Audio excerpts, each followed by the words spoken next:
¿Qué harías si tu Dios te ordenara abandonar tu hogar y vagar por lo desconocido, guiado solo por la fe en una visión que prometía grandeza, pero sin garantía de supervivencia? Este fue el destino de los mexicas, un pueblo nómada que, a pesar de no tener una patria permanente, forjó uno de los imperios más poderosos en la historia de Mesoamérica. ¿Cómo pudo una tribu errante, sin ejército ni riquezas, convertirse en los gobernantes de una civilización que dejaba tanto asombro como temor a su paso? La respuesta no radica solo en la violencia o en la voluntad divina, sino en la ingenuidad, la manipulación astuta de la tierra, el agua, la creencia y el poder que transformó a un pueblo en un imperio. Esta es la historia de cómo los aztecas construyeron su civilización no solo con sangre, sino con brillantez. Mucho antes de ser conocidos como aztecas, los mexicas eran un grupo marginado, a menudo despreciado y expulsado por sociedades más establecidas. Según sus propias leyendas, provenían de un lugar místico llamado Aztlán, el lugar de las garzas, en algún lugar del norte. Su dios Huitzilopochtli, una deidad feroz del sol y la guerra, les dio una misión sagrada: abandonar Aztlán, viajar hacia el sur y establecer un nuevo hogar donde encontrarían un águila posada sobre un nopal devorando una serpiente. Esta visión sería su señal, y hasta que la vieran, no conocerían la paz. El viaje fue brutal. Durante generaciones, los mexicas vagaron por valles, ríos y montañas. No fueron bienvenidos donde quiera que iban. En muchas regiones fueron usados como mercenarios o trabajadores. Su presencia era tolerada, no respetada. Sin embargo, durante estos periodos de exilio, absorbieron conocimientos de otras culturas mesoamericanas, las técnicas agrícolas de los toltecas, los sistemas políticos de los tepanecas, las tradiciones religiosas de los mayas. Eran esponjas de conocimiento y cultura, mezclando y adaptando lo que veían a su identidad en evolución. Finalmente, a principios del siglo XIV, la profecía se cumplió. En una pequeña isla pantanosa en el lago de Texcoco, presenciaron la señal divina: un águila sobre un nopal, sosteniendo una serpiente en el pico. Para muchos, esta tierra parecía maldita, pantanosa, inestable, casi inhabitable. Pero para los mexicas era tierra sagrada. Aquí construirían su imperio, y lo llamarían Tenochtitlan. Desde el principio, la ubicación de Tenochtitlan exigió ingenio. La isla no era fértil, el agua era salobre, la comida escasa. Pero en lugar de huir o esperar mejores condiciones, los mexicas idearon soluciones. Desarrollaron chinampas, jardines flotantes, tejiendo balsas de juncos ancladas al fondo del lago, luego cubriéndolas con tierra y abono. Estas islas artificiales se convirtieron en tierras agrícolas altamente productivas, capaces de cultivar maíz, frijoles, calabazas, tomates e incluso flores. Las chinampas no solo alimentaban a la creciente ciudad, sino que se convirtieron en símbolo del genio azteca: transformar la adversidad en ventaja. Construyeron calzadas, caminos elevados que conectaban la ciudad-isla con tierra firme, que podían usarse incluso durante inundaciones. Estas eran maravillas de la ingeniería, construidas con capas de piedra y lodo, reforzadas con estacas de madera y protegidas por puentes levadizos. Junto a ellas, acueductos llevaban agua dulce a la ciudad desde los manantiales de Chapultepec, otro logro de planificación y trabajo. Tenochtitlan se convirtió en una ciudad de canales. puentes y diseño urbano deslumbrante, rivalizando con cualquier metrópoli de Europa o Asia de la época. A principios del siglo XVI, albergaba a más de 200.000 habitantes, más grande que Londres, Roma o Lisboa. Pero el ingenio no se limitó a la infraestructura física. Los aztecas crearon un sistema administrativo y social que centralizaba el poder mientras mantenía el control sobre un vasto y diverso territorio. El emperador, Huey Tlatoani, era tanto un gobernante político como una figura divina, elegido no solo por su linaje noble, sino por su sabiduría y habilidad militar. Debajo de él había una burocracia bien organizada de nobles, sacerdotes, jueces y recaudadores de impuestos. El tributo de las regiones conquistadas fluía hacia Tenochtitlán. Alimentos, textiles, armas, oro, jade, obsidiana, plumas e incluso cautivos humanos. Aquí empezamos a ver el lado más oscuro del genio azteca. Su imperio se sostenía mediante la guerra, no solo por expansión territorial, sino por necesidad religiosa. Los dioses, particularmente Huitzilopochtli, requerían alimento en forma de sangre humana. La guerra no era solo una herramienta de dominación, sino una obligación para mantener el equilibrio cósmico. Las guerras floridas eran conflictos ritualizados destinados no a conquistar, sino a capturar. Los prisioneros eran tomados vivos, luego sacrificados en grandes ceremonias en lo alto del imponente Templo Mayor. Esto puede parecer bárbaro según los estándares modernos, pero dentro de la cosmología azteca era un deber sagrado. Creían que el universo era cíclico y precario. El sol mismo había muerto y renacido en edades anteriores. Para evitar su desaparición una vez más, debían alimentarlo con corazones humanos. El sacrificio no era crueldad, era salvación. Y en este sistema de creencias, las víctimas eran honradas. No eran asesinadas, sino transformadas, entregadas a los dioses en la forma más alta de ofrenda. La lógica era brutal, pero profundamente espiritual. La fusión de guerra, religión y gobierno no fue accidental. Fue una obra maestra de ingeniería psicológica y cultural. Al alinear el deber religioso con la obediencia política, la élite azteca aseguraba la estabilidad. Las provincias, demasiado temerosas para rebelarse, enviaban tributo regularmente. Los nobles leales al emperador servían de intermediarios. Los sacerdotes interpretaban presagios, guiaban decisiones y educaban a los hijos de la élite en los Calmecac, escuelas que enseñaban astronomía, filosofía, leyes y guerra. El ingenio azteca incluso se extendió al lenguaje y el arte. El náhuatl, su lengua, era elegante y metafórico, lleno de poesía y significados dobles. Los códices, libros ilustrados, hechos de corteza o piel de venado, registraban genealogías, listas de tributos, ciclos astronómicos e historias sagradas.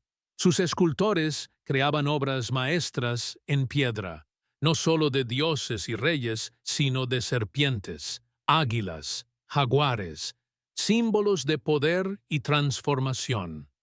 Incluso su sistema calendárico, con su calendario ritual de 260 días, Tzolk'in, y su año solar de 365 días, Xiuhpohualli, reflejaba una comprensión matizada de la astronomía. Y sin embargo, toda esta sofisticación, los jardines, los rituales, el imperio, se construyó sobre una base precaria.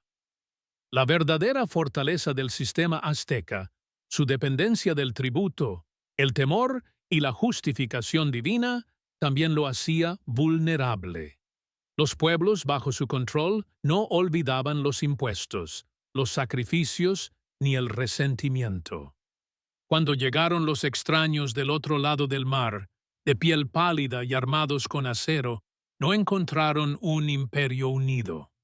Encontraron fracturas, aliados y oportunidades. Pero esa parte de la historia, la caída de Tenochtitlán, viene después. Por ahora, detengámonos y consideremos lo que los aztecas realmente lograron.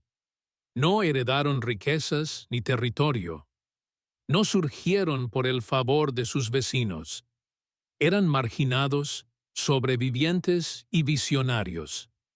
Y mediante el ingenio, de mente, de mano, de fe, crearon un imperio que aún captura nuestra imaginación siglos después. Comenta abajo, ¿cuál crees que fue el invento o idea más grande que ayudó a los aztecas a alcanzar el poder? Hablemos sobre cómo el conocimiento puede moldear civilizaciones. Cuando Tenochtitlan surgió de los pantanos del lago de Texcoco para convertirse en la joya de Mesoamérica, el ingenio de los aztecas ya había redefinido lo que significaba construir un imperio en condiciones adversas. Pero no fue solo la ciudad física o la máquina de guerra lo que hizo duradera su dominación, fue la profundidad de su cosmovisión y la integración de creencias, conocimiento y poder en cada capa de la sociedad. Para entender cómo este imperio se sostuvo tan eficazmente, debemos observar de cerca los sistemas únicos que gobernaban la vida diaria en el mundo azteca. La educación, por ejemplo, no era un privilegio exclusivo de la élite. Los aztecas establecieron dos tipos principales de escuelas: el Calmecac, reservado para los hijos de nobles, y el Telpochcali, para los plebeyos. En el Calmecac, los futuros sacerdotes, escribas, jueces y gobernantes eran rigurosamente entrenados en astronomía, teología, historia y gobierno. Se les enseñaba a leer códices, interpretar presagios y realizar rituales complejos. Mientras tanto, el Telpochcali se enfocaba en el entrenamiento militar, la disciplina y la lealtad al Estado. Estas escuelas inculcaban una identidad compartida basada en el servicio, ya sea a los dioses, al pueblo o al campo de batalla. Este sistema de dos vías era tanto pragmático como ideológico. Creaba una sociedad estructurada, donde todos tenían un rol, donde el orden se mantenía no solo por la fuerza, sino por la educación y la tradición. La obediencia al emperador, la reverencia a los dioses y el conocimiento de los propios deberes formaban la columna vertebral moral de la vida azteca. Incluso el mercado, tan central en el comercio diario, reflejaba este orden. El gran mercado de Tlatelolco, adyacente a Tenochtitlán, recibía a miles de comerciantes cada día, que trataban con alimentos, textiles, herramientas, medicinas y bienes de lujo.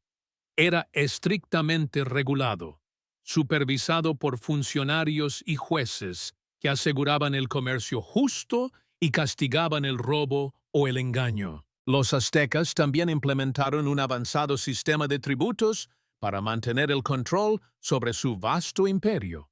Las provincias conquistadas podían conservar a sus gobernantes y costumbres locales, siempre que pagaran tributo regular y juraran lealtad. Este tributo podía presentarse en muchas formas: granos de cacao, pieles de jaguar, cuchillas de obsidiana, maíz, miel, algodón y cautivos para sacrificio. El sistema era tan meticulosamente organizado que los registros se mantenían en códices pictográficos, que enumeraban cada pueblo y los bienes que debía. A través de este sistema, los aztecas evitaban la necesidad de una ocupación constante. Gobernaban mediante el temor y la dependencia económica, pero también mediante una tolerancia estratégica. Entendían que el resentimiento podía ser peligroso, pero también lo era el caos constante. Al permitir un grado de autonomía, retrasaban las rebeliones, extendían su influencia y preservaban la variedad cultural dentro de un marco político. Mientras tanto, la religión azteca seguía siendo la fuerza unificadora a través de todas las clases y regiones. Los dioses estaban en todas partes, en los ríos y los árboles, en el sol y la luna, en la vida y en la muerte. Estaba Tlaloc, dios de la lluvia y la fertilidad, que exigía ofrendas para dar vida a las chinampas. Estaba Quetzalcóatl, la serpiente emplumada, símbolo de sabiduría, viento y resurrección. Y siempre estaba Huitzilopochtli, el dios que había guiado a los mexicas desde Aztlán hasta Tenochtitlán, y cuya hambre de corazones y sangre aseguraba el movimiento continuo del sol. El Templo Mayor, en el corazón de la capital, era una encarnación física de esta dualidad cosmológica. Sus escalinatas gemelas se alzaban lado a lado, una al santuario de Huitzilopochtli, la otra al de Tlaloc. Guerra y agua, fuego y fertilidad. Los aztecas entendían la necesidad del equilibrio, y sus rituales, por violentos que fueran, eran vistos como necesarios para que esa armonía persistiera. Las ceremonias eran espectáculos grandiosos y aterradores. Durante la fiesta de Tlacaxipehualistli, por ejemplo, los guerreros capturados eran vestidos como dioses, luego obligados a luchar batallas rituales antes de ser sacrificados. Las víctimas no eran elegidas al azar, eran a menudo los enemigos más valientes, tratados con honor hasta su último momento. Se creía que su muerte alimentaba a los dioses y aseguraba la estabilidad cósmica. Estas ceremonias también cumplían una función psicológica. Recordaban tanto a aliados como a enemigos el mandato divino tras el poder azteca. Resistirse no era solo rebelarse, era herejía. Pero dentro de este mundo aparentemente rígido, también había espacio para la expresión artística e intelectual. La poesía azteca floreció, a menudo compuesta por nobles y gobernantes. Uno de los más famosos fue Nezahualcóyotl, rey de Texcoco y aliado contemporáneo de los mexicas. Sus versos hablaban no solo de guerra y gloria, sino de impermanencia, amor y reflexión filosófica. Yo, Nezahualcóyotl, pregunto, ¿acaso de veras se vive con raíz en la tierra? No para siempre en la tierra, solo un poco aquí. Aunque sea jade, se quiebra, aunque sea oro, se rompe, aunque sea plumajetes, aje de quetzal se desgarra, no para siempre en la tierra, solo un poco aquí. Tales palabras reflejan la conciencia existencial que latía bajo la superficie de la confianza azteca. A pesar de su poderío militar, comprendían la fragilidad de la vida humana. Su cosmovisión no prometía consuelo eterno. En cambio, abrazaba la necesidad del sacrificio, la lucha y la belleza efímera de la existencia. Su calendario también expresaba este ciclo cósmico. El Tonalpohualli, o calendario ritual de 260 días, se utilizaba para determinar fechas propicias para la siembra, la guerra y los eventos religiosos. El Yupohualli, o calendario solar, seguía el año agrícola y consistía en 18 meses de 20 días cada uno, seguidos de 5 días sin nombre, considerados de mala suerte. Cada 52 años, ambos calendarios se alineaban, marcando el fin de un ciclo sagrado. Cuando esto ocurría, se realizaba la ceremonia del fuego nuevo. Se apagaban los fuegos en todo el imperio. Se purificaban los templos y se encendía un nuevo fuego en la cima de una montaña sagrada. La supervivencia del sol nunca se daba por sentada. Debía ganarse una y otra vez. Esta comprensión cíclica del tiempo también moldeaba su sentido del destino. Los aztecas creían que vivían bajo el quinto sol, una era precedida por 4 mundos que habían sido destruidos. No eran ingenuos respecto a la permanencia. Sabían que su propio mundo podía terminar, que los dioses podían cambiar su favor. Y sin embargo, continuaban, construyendo y expandiéndose, sacrificando y celebrando, confiando en que su ingenio y devoción los sostendrían. Tal vez fue esta misma creencia, esta mezcla de certeza y fragilidad, la que impulsó sus mayores logros. Sabían que no tenían derecho a la complacencia. Los dioses exigían esfuerzo. El imperio demandaba vigilancia. Y el pueblo, sin importar su posición, sabía que participaba en un drama mucho mayor que ellos mismos. Y así el imperio creció. A través de la conquista, el tributo, la innovación y el fervor espiritual, los mexicas sometieron más y más de Mesoamérica bajo su dominio. Absorbieron culturas, expandieron redes comerciales y enviaron a sus guerreros por montañas y selvas en busca de nuevas victorias. Sus guerreros, adornados con pieles de jaguar o plumas de águila, portaban cuchillas de obsidiana y la creencia de que eran instrumentos de la justicia divina. Pero cada victoria traía nuevos costos. Cada nuevo súbdito traía nuevos resentimientos. Bajo las pulidas calles de Tenochtitlán y la grandeza del Templo Mayor hervían tensiones. Las provincias anhelaban libertad. Los nobles temían a los rivales. Y al otro lado del océano se reunían fuerzas que pondrían a prueba los mismos cimientos de este imperio ingenioso. Antes de que llegaran esos barcos, antes del enfrentamiento final que transformaría el mundo, los aztecas estaban en su apogeo, una civilización forjada en el exilio, unida por la fe, gobernada por la visión y sostenida por el ingenio. Su mundo era uno de contrastes, belleza y brutalidad, orden y caos, ciencia y sacrificio. Pero incluso el sol, según la creencia azteca, debía caer eventualmente del cielo. Comenta abajo, ¿crees que la creencia azteca en la destrucción cíclica los hizo más fuertes o más vulnerables? ¿Sería diferente tu sociedad si realmente creyera que todo termina? Cuando el imperio alcanzó su cenit, las mismas fuerzas que habían elevado a los aztecas al poder comenzaron a revelar sus aristas más oscuras. Ingeniosos como eran en la ingeniería, la política y la religión, el ritmo implacable de conquista y sacrificio ritual estaba ejerciendo una inmensa presión sobre la estructura social. Era como si el mundo azteca, en su obsesión por mantener el equilibrio mediante tributo y sangre, se hubiera vuelto demasiado pesado para sostenerse. Los mexicas habían construido una ciudad más avanzada que muchas capitales europeas, pero el imperio que la rodeaba se mantenía unido por el miedo, el resentimiento y la necesidad constante de expansión.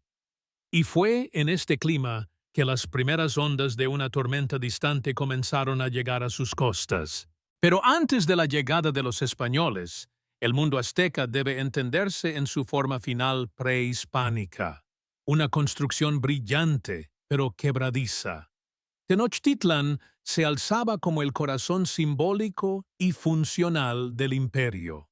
Su arquitectura era monumental, con el templo mayor en el centro, elevándose en terrazas hacia los cielos, un recordatorio de la naturaleza sagrada de la ciudad misma. El diseño urbano seguía principios cosmológicos. La ciudad estaba dividida en 4 distritos cardinales, cada uno alineado con una dirección y una deidad, reforzando un sentido de orden divino. Calles y canales se entrelazaban en un sistema de cuadrícula, permitiendo un transporte eficiente a pie o en canoa. En todos los niveles, la ciudad proyectaba poder y simetría. Los nobles vivían en casas de piedra con patios interiores, jardines y altares privados. Los plebeyos habitaban viviendas más humildes de caña y barro, pero todas estaban organizadas dentro de un marco cívico que enfatizaba la identidad colectiva y el deber ciudadano. Los mercados prosperaban con comercio regulado. Los templos albergaban rituales diarios. Las plazas públicas resonaban con cantos, tambores y oraciones. Tenochtitlan no era solo la capital de un imperio, era una manifestación viva de la armonía cósmica expresada a través del diseño humano. Las artes florecieron. La música azteca se interpretaba con flautas, tambores y sonajas, a menudo acompañando ceremonias o reuniones públicas. La danza no era entretenimiento, sino una forma de devoción y narración. La escultura alcanzó niveles impresionantes de sofisticación, especialmente en obras que representaban deidades como Coatlicue, la diosa de la tierra, cuya estatua, ahora en el Museo Nacional de Antropología, es una obra maestra de terror espiritual y poder materno.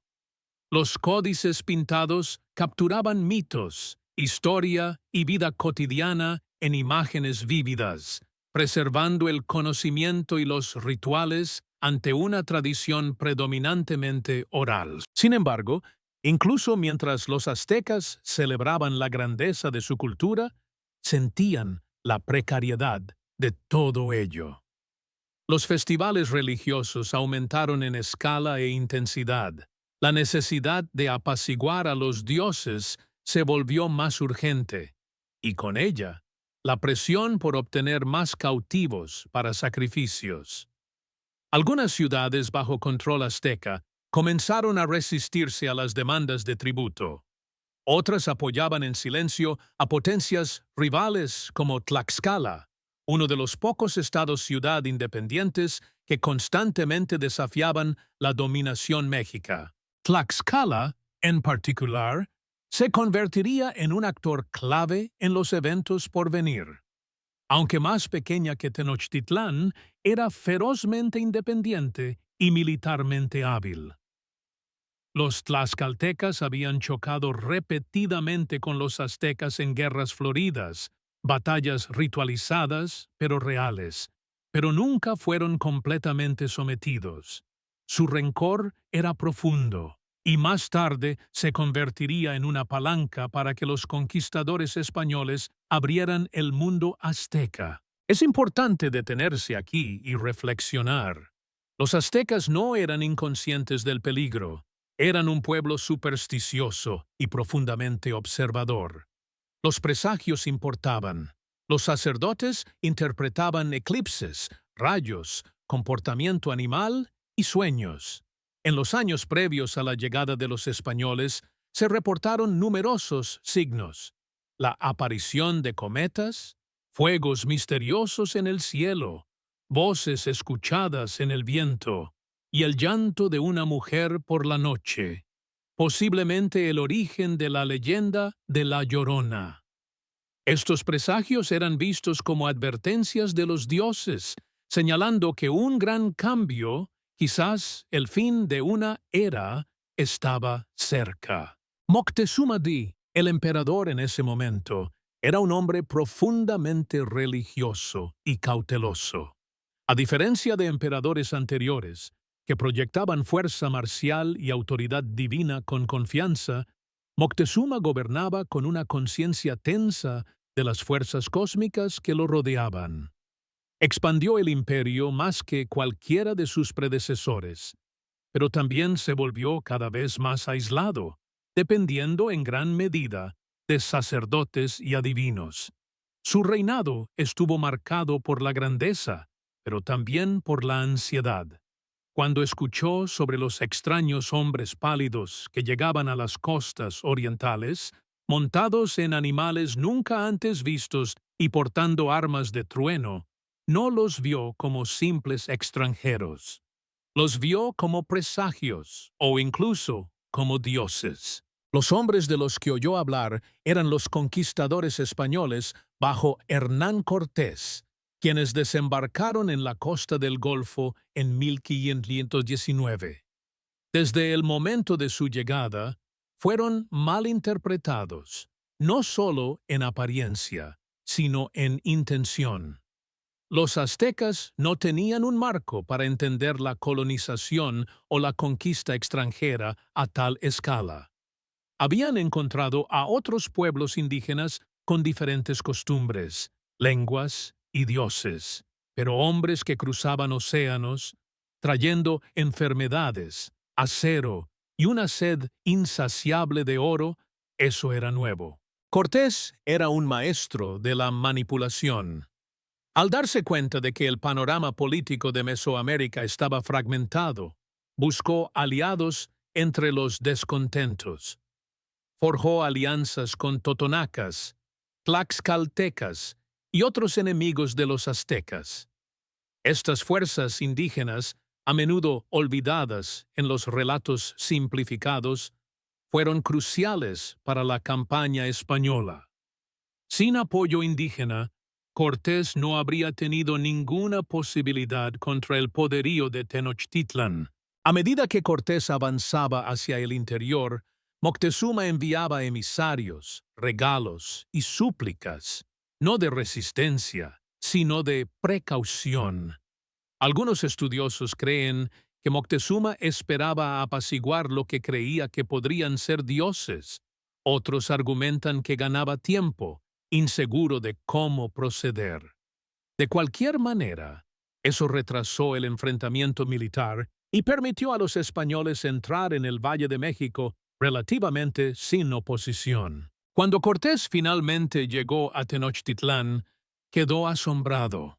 La describió en sus cartas como una ciudad más grande y hermosa que cualquier cosa en España. Los canales, los mercados, los templos, era una revelación. Pero Cortés no vino a admirar, vino a conquistar. Los españoles fueron recibidos en la ciudad como invitados. Moctezuma los recibió con regalos y ceremonias. Sin embargo, en pocas semanas, el equilibrio de poder cambió. Cortés tomó al emperador como rehén, alegando que era por su propia seguridad, pero usándolo para controlar el imperio desde dentro. Mientras tanto, las tensiones hervían. Los españoles profanaban templos, exigían oro. Su mera presencia era una constante afrenta al orden sagrado. El punto de quiebre llegó en 1520, durante el festival de Toxcatl. Mientras los aztecas realizaban una danza religiosa en honor a Huitzilopochtli, los españoles, temiendo una rebelión, lanzaron una masacre. Cientos de participantes desarmados fueron asesinados en el patio del Templo Mayor. Fue una traición que volvió a la ciudad contra sus invasores. El pueblo de Tenochtitlan se levantó en revuelta. Los españoles fueron expulsados de la ciudad en lo que se conoció como la Noche Triste. Muchos españoles murieron al huir por las calzadas, ahogados bajo el peso del oro robado. Moctezuma murió. Algunos dicen asesinado por su propio pueblo, otros por los españoles. De cualquier forma, el imperio quedó sin líder y en guerra. Pero esto no fue el final. Cortés se reorganizó, reforzado por más aliados indígenas y tropas españolas. Sitiaron la ciudad durante meses. Las enfermedades, especialmente la viruela, devastaron a la población. El hambre y la sed se apoderaron de todos. Cuando la ciudad finalmente cayó en 1521, no fue simplemente conquistada por las espadas. Fue derribada por el peso combinado de la traición, la guerra biológica y el colapso de una sociedad que durante mucho tiempo había presentido su propia vulnerabilidad. Y sin embargo, aun en ruinas, el ingenio de los aztecas no desapareció. Su lengua, el náhuatl, sobrevivió. Sus descendientes conservaron tradiciones, oficios, alimentos y creencias que perduraron a pesar de la represión colonial. Las chinampas continuaron usándose. Las historias siguieron vivas. Y siglos después, el símbolo del águila, el nopal y la serpiente se convirtió en el emblema del México moderno. Un recordatorio de que incluso los imperios construidos con sangre pueden dejar legados construidos con brillantez. Comenta abajo. ¿Crees que Moctezuma cometió un error fatal al no atacar a los españoles desde el principio? ¿O ya era demasiado tarde desde el momento en que llegaron? La caída de Tenochtitlan en 1521 marcó no solo el colapso de un imperio, sino el violento encuentro de dos mundos, uno antiguo y cíclico, el otro nuevo e insaciablemente lineal. Fue el atardecer de una era moldeada por cuchillas de obsidiana, tocados de plumas y calendarios divinos, y el amanecer de un brutal orden colonial impulsado por la codicia, la cruz y la espada. Pero en verdad, el legado de los aztecas no terminó con la victoria española.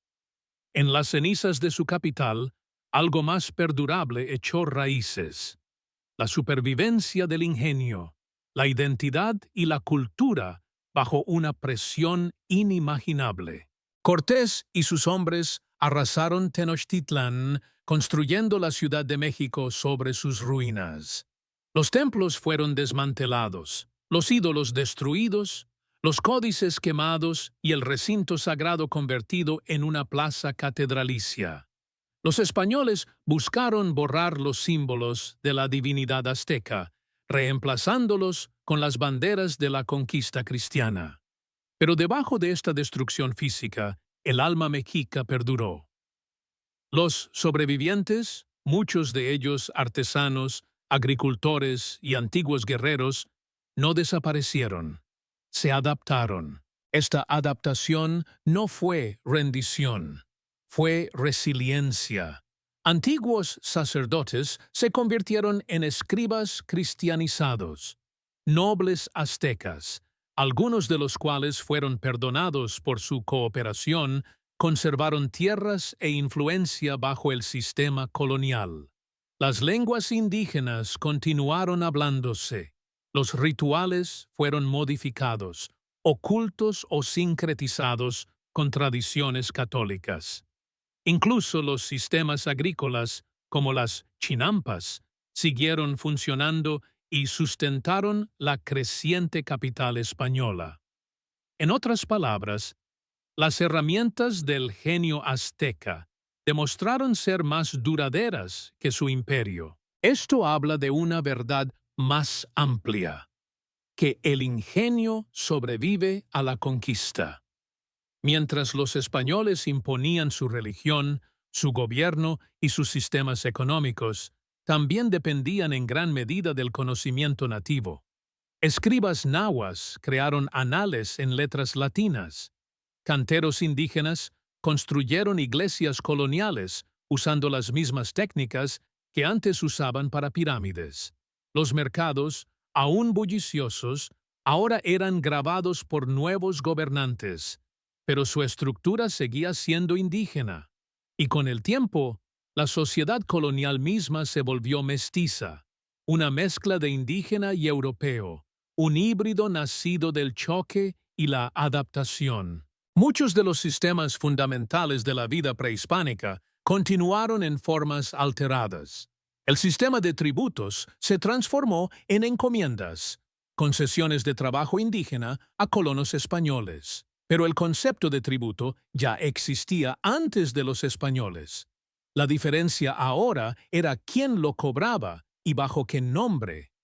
Del mismo modo, las escuelas pasaron del Calmecac a la educación misionera, pero las élites nahuas seguían siendo educadas, y algunas llegaron a escribir importantes textos posconquista que preservaron la cosmovisión azteca, como el Códice Florentino de Bernardino de Sahagún, que se basó en gran medida en relatos y perspectivas indígenas. En este periodo de trauma cultural, la cosmovisión azteca no desapareció, fue remodelada. Las historias de los dioses encontraron ecos en los santos cristianos. Tonantzin, la diosa de la tierra, reapareció en el Tepeyac como la Virgen de Guadalupe. Los símbolos fueron superpuestos, los significados reformulados. Este sincretismo no fue un truco de sumisión, sino una táctica de supervivencia. Permitió al pueblo indígena aferrarse a lo que más importaba, incluso si disfrazado. Por su parte, los españoles nunca comprendieron del todo la profundidad de lo que habían destruido o de lo que habían heredado. Se maravillaban ante la belleza del oro azteca, pero lo fundían. Registraban la poesía azteca en alfabeto latino, pero la llamaban salvaje. Elogiaban el orden y la complejidad del imperio, pero no reconocían que los mismos sistemas que explotaban habían sido construidos mucho antes de su llegada. Incluso siglos después, el ingenio de los aztecas continúa asombrando. Los arqueólogos desentierran restos de acueductos, templos y artefactos que hablan de un nivel de sofisticación comparable a cualquier civilización del viejo mundo. Los mexicas habían cartografiado las estrellas, regulado una población urbana masiva, gestionado recursos en un entorno desafiante y creado un sistema socio-religioso que perduró más allá de su derrota política. El México moderno aún lleva la huella de este legado. El símbolo central de la bandera nacional, el águila devorando una serpiente sobre un nopal, proviene directamente del mito fundacional de Tenochtitlan. Términos náhuatl están incrustados en el español cotidiano: chocolate, chocolatl, tomate, tomatl, aguacate, aguacatle. Los rituales del Día de Muertos, aunque cristianos en nombre, evocan ceremonias aztecas ancestrales para los difuntos. Y en el arte, la música y la academia contemporáneos, la historia azteca se cuenta y se vuelve a contar, no como una nota al pie de la conquista, sino como un pilar fundamental de la identidad. Vale la pena reflexionar aquí sobre qué hace tan poderosa la historia azteca, especialmente hoy. No es simplemente el relato de un imperio sangriento, ni de una caída trágica. Es la narrativa de cómo la creatividad humana puede construir maravillas desde la nada, cómo un pueblo rechazado y exiliado se convirtió en arquitecto de canales, calendarios y ciudades. Es una historia de cómo la fe, tanto espiritual como cultural, puede guiar generaciones a través del sufrimiento, el éxito y la catástrofe. Y lo más importante, es una historia de cómo el ingenio, el verdadero ingenio, no se limita a herramientas o invenciones. Vive en la adaptación, la reinvención y la supervivencia. Los aztecas no solo construyeron un imperio de sangre y guerra, construyeron una forma de vida tan resiliente, tan inteligente, que ha continuado hablando a través de los siglos, incluso desde debajo de las ruinas. La próxima vez que camines por el corazón de la Ciudad de México, bajo el tráfico y las catedrales, recuerda que le estás pisando una de las hazañas más extraordinarias de determinación y brillantez humanas jamás presenciadas. Bajo tus pies yacen las piedras de Tenochtitlán, la ciudad que nunca debió haber sido posible, y sin embargo prosperó más allá de la imaginación. Comenta abajo, ¿cuál crees que es el legado más impresionante dejado por los aztecas? ¿Es su arquitectura, sus rituales o la resistencia de su identidad? Entender el legado de los aztecas es involucrarse con una civilización que fusionó violencia y visión, miedo y fe, pragmatismo y poesía. Su imperio no solo se construyó con conquista, sacrificio y dominación, también se enraizó en el aprendizaje, la creatividad y la resiliencia. En su apogeo, ejemplificó el poder puro del ingenio ante desafíos geográficos, políticos y espirituales. Y en su caída, demostró la belleza frágil de la ambición humana atrapada entre el tiempo y la eternidad. En los siglos desde la conquista española, la narrativa azteca ha tenido muchas reinterpretaciones. Primero, a través del lente de los conquistadores, luego a través de antropólogos y finalmente, más recientemente, a través de las voces de descendientes y académicos comprometidos con descolonizar la historia. Los relatos europeos tempranos retrataron a los mexicas como paganos bárbaros adictos a la sangre y el poder. Pero eso fue, en el mejor de los casos, una excusa conveniente para la invasión. La verdad es mucho más matizada. La cosmovisión azteca estaba profundamente estructurada. Los dioses no eran arbitrarios ni crueles. Cada uno tenía un dominio, una función, una necesidad. La vida misma se concebía como un equilibrio entre fuerzas opuestas, luz y oscuridad, muerte y renovación, fuego y lluvia. El sacrificio, aunque hoy nos resulte horroroso, era su forma más sagrada de ofrenda. Se creía que la vida humana, ofrecida voluntariamente o de forma ritual, sostenía el mismo tejido del cosmos. No era un mundo de nihilismo, sino de significado urgente. Cada tormenta, cada eclipse, cada nacimiento formaba parte de un gran orden divinamente orquestado. Descartar a una civilización así como simplemente sedienta de sangre es ignorar su complejidad. Los mismos que tallaban altares para el sacrificio también calculaban alineamientos celestiales con asombrosa precisión. Quienes alzaban cuchillas de obsidiana contra sus enemigos también escribían poesía sobre la fugacidad de la vida. Las mismas manos que construían pirámides de cráneos también creaban intrincados mosaicos de turquesa y plumas. Es esta contradicción, esta convergencia de brutalidad y brillantez, lo que hace a los aztecas tan fascinantes. Y luego está su incomparable capacidad de transformación.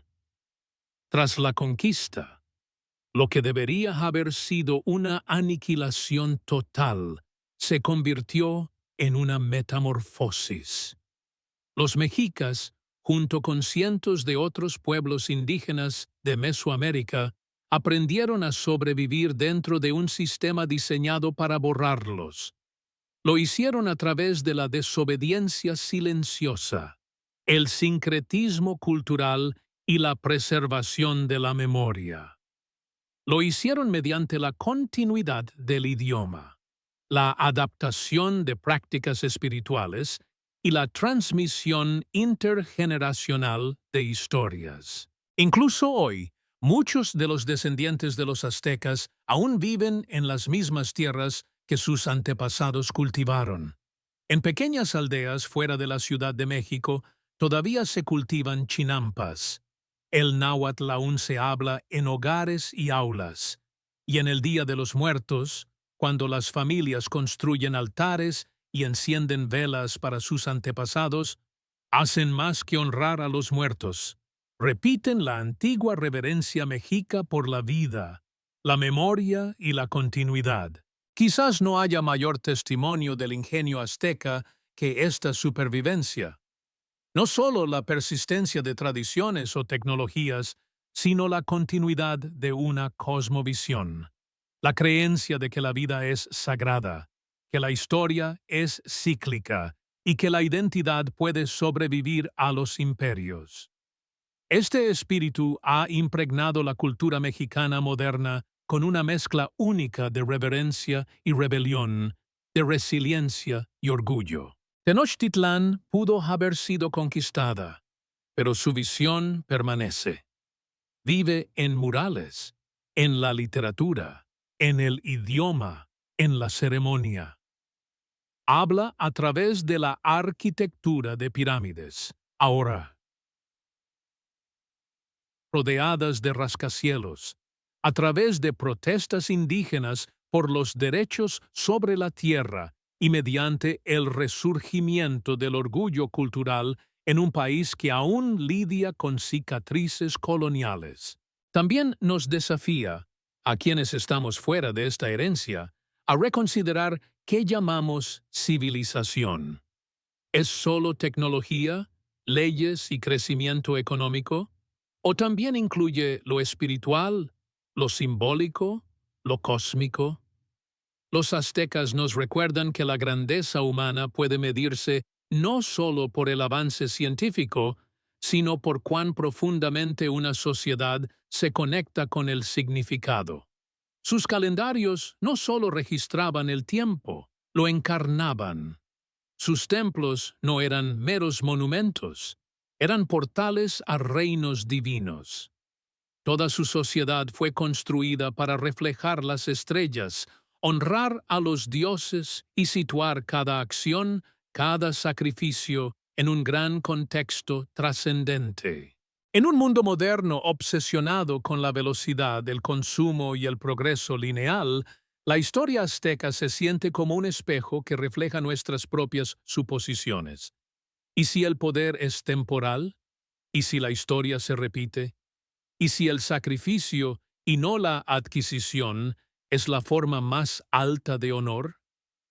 Estas son preguntas que los aztecas se hicieron y respondieron con sus vidas. Y quizás la lección más importante que nos ofrecen es esta. Las civilizaciones se elevan y caen, pero el espíritu de un pueblo, cuando está arraigado en el conocimiento y la creencia, puede resistir incluso las tormentas más violentas. Los mexicas fueron un pueblo forjado en la adversidad, guiado por la visión e impulsado por el ingenio. Caminaron por desiertos y pantanos durante generaciones, construyeron jardines sobre el agua, cartografiaron los cielos y crearon un imperio donde antes no había ninguno. Hicieron todo esto no porque tuvieran más armas o más riquezas, sino porque tenían propósito, porque creían en algo más grande que ellos mismos. Y cuando el imperio colapsó, ese propósito no desapareció.